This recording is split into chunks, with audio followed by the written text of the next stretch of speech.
9693. Does that scare you? Does that worry you or not? Paula is in Somerset. Hello, Paula. Hello. You're angry, I Morning. hear. Good morning. You're furious. I should say furious rather than angry, aren't you, about the war? Oh, I am. I'm absolutely furious about it. Russia has always fought for us and helped us. This goes right back to Napoleonic times. They have always fought alongside us, and 23 million Russians died fighting World War II. Imagine that, 23 million Russians dying to get to that advance to get to Berlin. It was utterly horrific for them, and to lose them as a friend now. And the point is that Ukraine and Poland, it should have been addressed much more diplomatically. But that Jewish comedian was a Jewish comedian before he became president. What's that got to do with anything? Of Ukraine. They should have thought about that. What we've done now is alienate the Russians from us.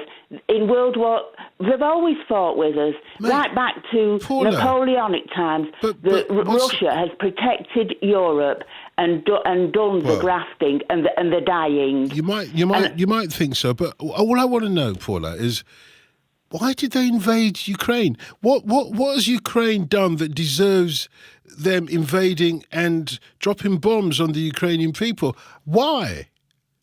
Well, I think something happened. He wanted.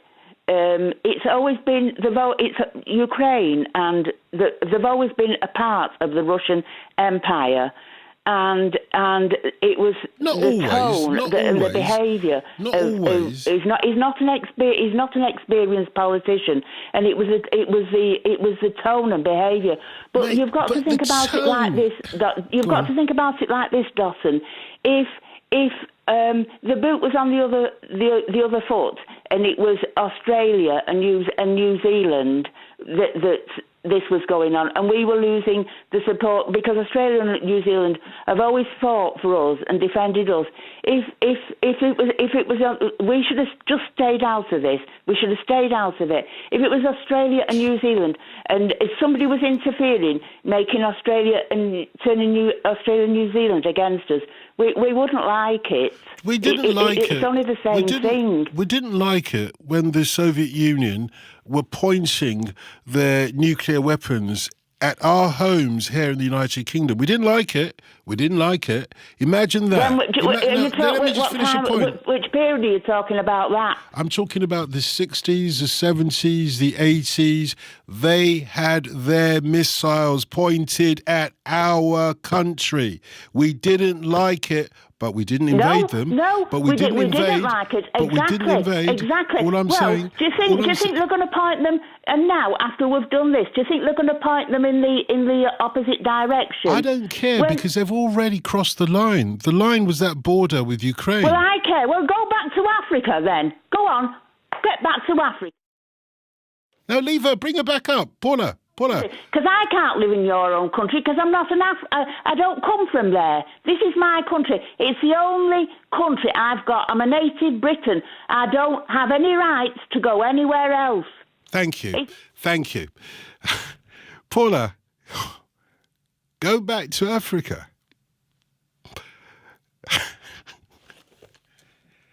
Paula. You can do better than that. Come on. 08085 909 693. We're all from Africa.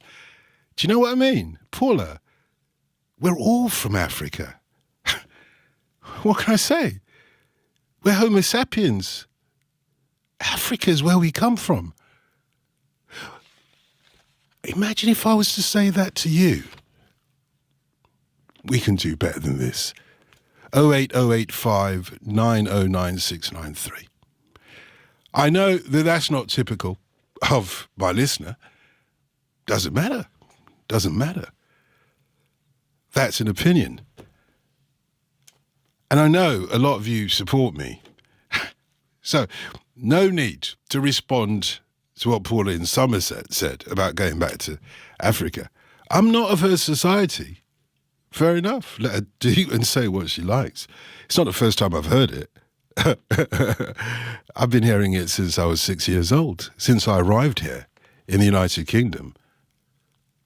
September the 19th, 1965, for your information, I left Nigeria at the age of 6, September the 18th, 1965, on a BOAC plane, me and my 7-year-old brother.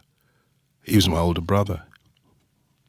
We came here with hope in our eyes, and after 58 years here, what do you think it does to me to hear you say, go back to Africa? I've been here longer than most people in this country. Do you get me? And that's what Ukrainians feel as well. That unlike your rewriting of history, that Ukraine has always been part of a Russian empire, it's just not true. It's not always been. What was it before there were empires? You know, let's be real now. I'm not saying that there aren't more than one perspective on this. Ukrainians can defend themselves, as they've shown for the last year. And that's what's so remarkable about their resistance in this conflict. That's what's so remarkable. They're the ones that were invaded. Whatever else, you know, they are done or whatever, a line has been crossed. And that's what we're talking about tonight. How they've coped with the last year, how you've yourself followed that experience. Now, I don't want Paula's comments to be the final definitive ones, and I don't want you to comment on her comments because I don't need her comments in my conversation. I want to talk about Ukraine tonight. Give me a call, 08085 909 693.